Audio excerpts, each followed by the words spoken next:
My video for March the 19th, 2018 is entitled Efforts to Restore the U.S. Republic. The United States was not founded as a single nation, but rather as a confederation of independent states. However, the bankers from England, aka Rothschilds, had loaned money to finance the revolution, a game they have played in almost, if not all, wars. They financed both sides. Of course, that meant they always come out on top financially. Yes, the war game is all about money. It's the single biggest con game ever developed except for money itself. Originally, Philadelphia was the capital. However, Alexander Hamilton, the first Secretary of the Treasury, made a deal to build a new capital in Washington. Jefferson, Madison, and others resisted this, but a deal was struck creating the District of Columbia. Prior to this, the Bill of Rights was added to the Constitution, followed by 3 additional amendments, making 13 in all. Up till the time of Lincoln, when the so-called Civil War was started, the United States was, at least in principle, a republic. The efforts of Andrew Jackson and others to keep the republic was lost following the war. Since then, many have tried to restore the republic and take down the corporation. Those efforts continue, even though the corporate government has gone bankrupt a number of times.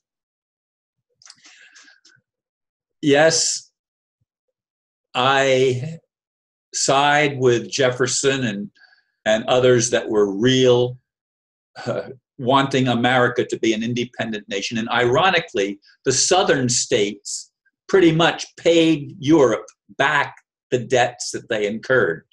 Virginia had almost no debt by this time. They had already paid it back, and so did most of the southern states. The northern states, however, were not paying back their debts. And of course, Alexander Hamilton was part of from one of the northern states, I think New York, if I'm not mistaken, although I could be wrong there. But in any case, the United States was indebted to England, especially the northern states. And that, of course, ultimately led some, 16 presidents, 15 presidents later to the Civil War under Abraham Lincoln. And he was the first bar attorney. I know there were other lawyers that were presidents prior to that, but they weren't connected to the bar because bar attorneys were prohibited from holding public office according to the 13th Amendment. After the Civil War, the original 13th Amendment was overridden and a new amendment put in as number 13, but it still remains in history. And as I've said, the Civil War was a war that was financed by the Rothschilds. England financed, the Rothschilds from England financed the northern states, and the Rothschilds from France financed the southern states. And this has been the game that the Rothschilds or international bankers have played. This money game has been played over and over and over again for generations, going back centuries and probably millennia. In any case, I am a constitutionalist. I believe in the Bill of Rights. I believe in the right of the American people to bear arms.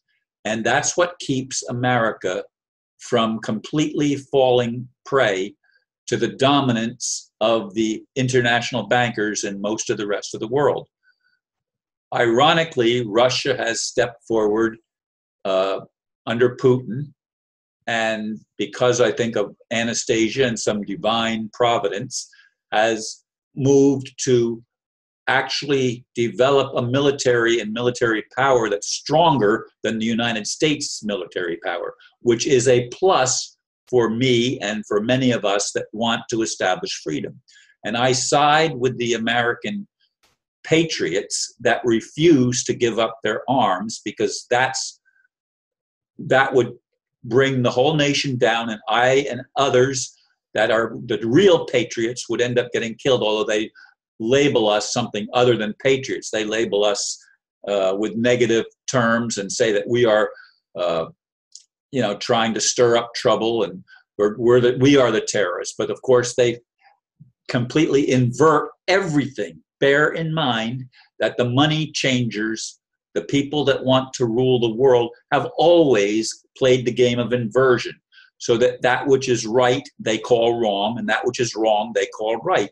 And because they have been so blatant in our generation of their pedophilia and of their sick games that they've played, we are beginning to wake up. And of course, as I've said in other videos, that has a lot to do with the internet being a source of information, that now they're trying to control the internet, which is why many people are leaving Facebook and YouTube. I have not done that. I've not made any attempts to do that.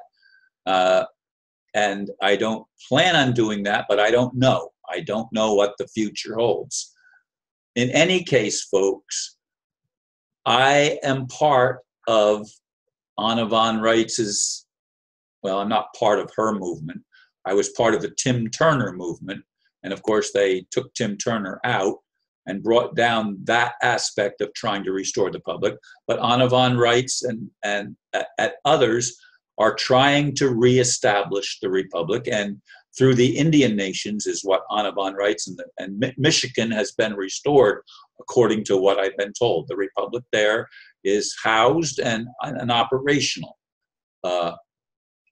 And there's all sorts of plans to take out Jerry Brown, the governor of California, and other criminals from the establishment or the cabal. There's a plan to take them out, and Trump may be playing a role in that. I don't know.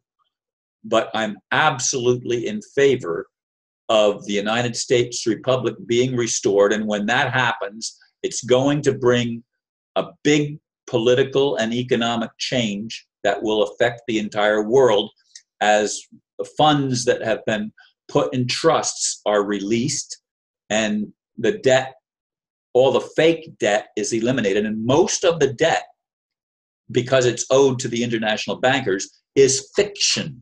They create money out of nothing, and the debt doesn't exist till they can get somebody to be the patsy to sign for the debt, which is what mortgages and other things are. They're a death pledge. Folks, what's it going to take? I mean, I am struggling. I honestly, truthfully am struggling to try to make my life meaningful and to make the ideals that I have stood for throughout my life, that I have worked towards, of creating a cooperative structure among religions and a cooperative structure among political people that have an interest in restoring the political integrity. Now, bear in mind, the corporate government has never had political integrity. Never. It didn't ever exist.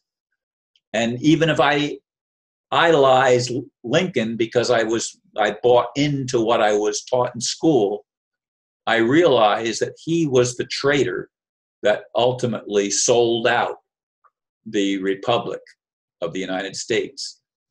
And of course, it was, again, France and England that were financing the Civil War, which was an undeclared war, and it's never been declared over. We're still in the Civil War. These 150 years or whatever later, we're still fighting the Civil War in this country.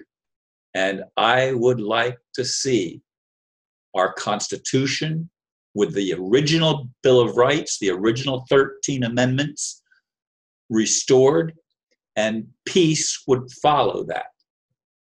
And the money powers would be taken down. Will that happen in my lifetime? I certainly hope so. I live for that. I want my health to be restored. I want my feet to be restored and my whole body to be restored. Anyway, thank you folks for listening, and namaste.